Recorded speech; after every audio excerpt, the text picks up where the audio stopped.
Hello everyone, my name is Yuri Kasdorp, and we are back with our track guide. This time again with the Porsche 992, and for the Eagle Eye we are the Hungaroring. So a very technical track, very high downforce track where you have a lot of corner combinations. Let's have a look how this looks like in the track guide coming right up. So here we are, end of last sector. As usual, we're running race fuel.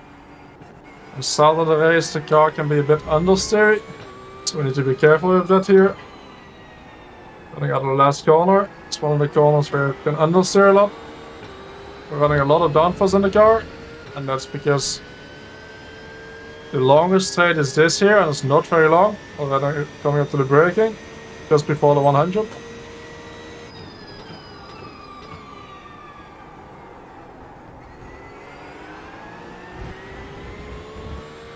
I'm gonna be braking where the curb starts here.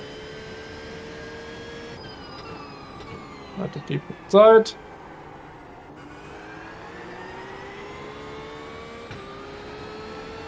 Cut across the inside curb a bit there to get it flat out. There's a curb on the right hand side is a brake marker here. Try to hug the inside here, keep it tight. Easy to run wide on the exit as well. Take a lot of curb on the right side here. Very technical section here.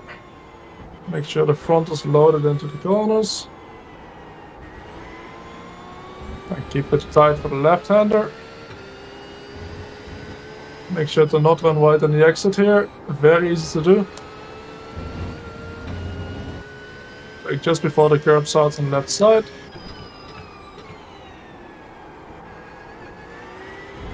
Try to keep the flow through here.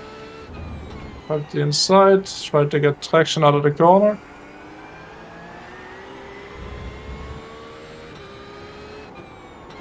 Apex late. Counter the understeer and exit. And that's the lap around Hungaroring in the Porsche. Right, so here we are, start of the lap. This is just a short run up to turn 1. You want to be braking just before the 100. Keep it on the left hand side here. Nothing too special here, just make sure to not apex too early. And run it all the way to the curb on the exit. Then turn 2 is a bit more interesting. What I like to do here, it's too short to straight line brake parallel to the white line. So what I like to do is bring the car up on this curb here and then brake from this point towards the middle of the track in a straight line. And this is how that looks like. I brake from the curb here and I try to straight line brake to the middle of the track in a straight line. So immediately when I'm on the brakes, I already start going left a bit and then I try to keep my wheel as straight as possible. And then when I'm going off the brake towards the apex here, I start to turn in more. Then we hug the inside a bit. You can go on throttle quite early. In some cars you have to be all the way to the left side to keep turn 3 flat. We have quite a lot of downforce in the car, which allows us to run quite wide and kind of the open wheel high downforce line out of turn 2, which is quite far to the right hand side, and then we don't have to open up turn 3 as much. So how wide you want to run here is how wide you can run while still taking turn 3 flat. And for me that's here, and then turn 3 we try to cut the apex tiny bit here, which allows us to still take it flat. And later on in the race, when the tires heat up a bit more, this even gets a bit easier to take flat, so we can run a bit wider out of turn 2 even. And again, I don't like running on this side of the road. I like running on this side so that we have straight line braking here on the curb. Then we have a blind apex here. I just start braking right when I hit the curb, tap on the brakes, start turning in, and then clip the inside curb here. It's very easy for the car to completely understeer off the road here. So be careful of that. Then there's not really a brake mark I use here. I just try to get the car over to the left hand side as much as I can after the left hand. And then try to follow the inside curb once we get close to the apex. So it's very easy to understeer here and run wide. I just like to go in a bit slower and then again follow the inside curb. on throttle early. Careful if you touch the red and white curb with the right side tires here, it's immediately off track. It's very punishing.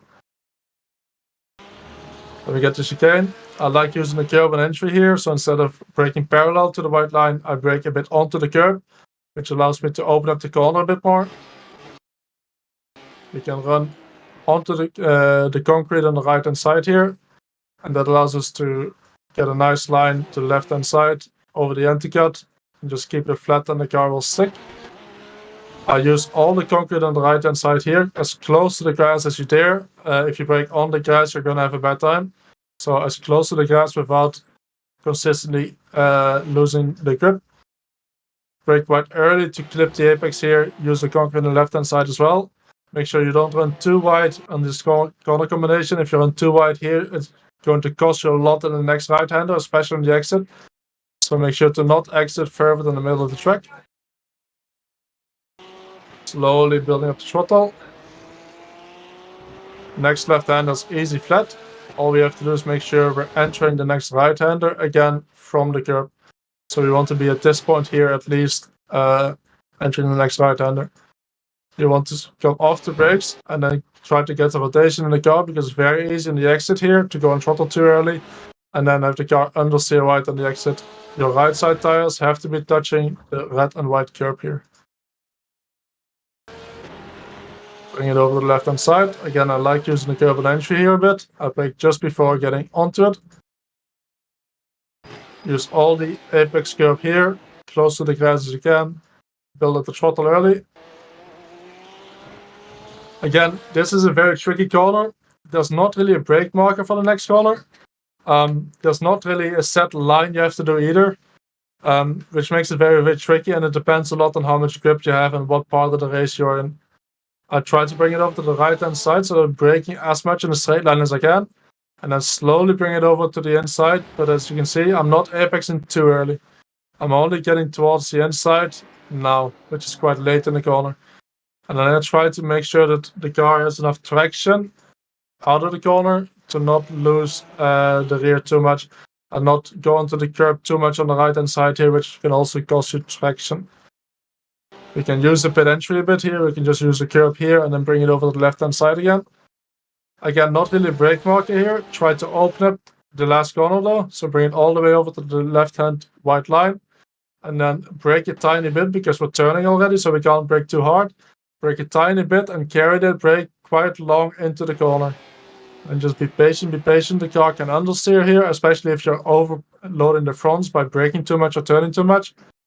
And then once you finally get towards the exit, I'm only apexing at the exit here because once you're on throttle, the car will understeer a lot. But we want to be on throttle early because it's the longest straight on the track that's coming up after this corner. That forces us to kind of wait till we apex, wait till we apex, wait till we apex until we're almost at the end, and then only then go on throttle. We can run quite wide to the last corner. As you can see, I'm all the way onto the concrete with the right side tires. It's not an off track. And we use that to get the best run as we can out of the last corner onto the next lap. So there we go. Another track guide done. Very technical track. Lots of fun to hot lap. Lots of time to gain as well. If you get the right corners together, it can be really nice feeling once you get the groove in the track. If you want to see more videos like this, make sure to subscribe to the channel. And we'll see you again next week for the next track guide.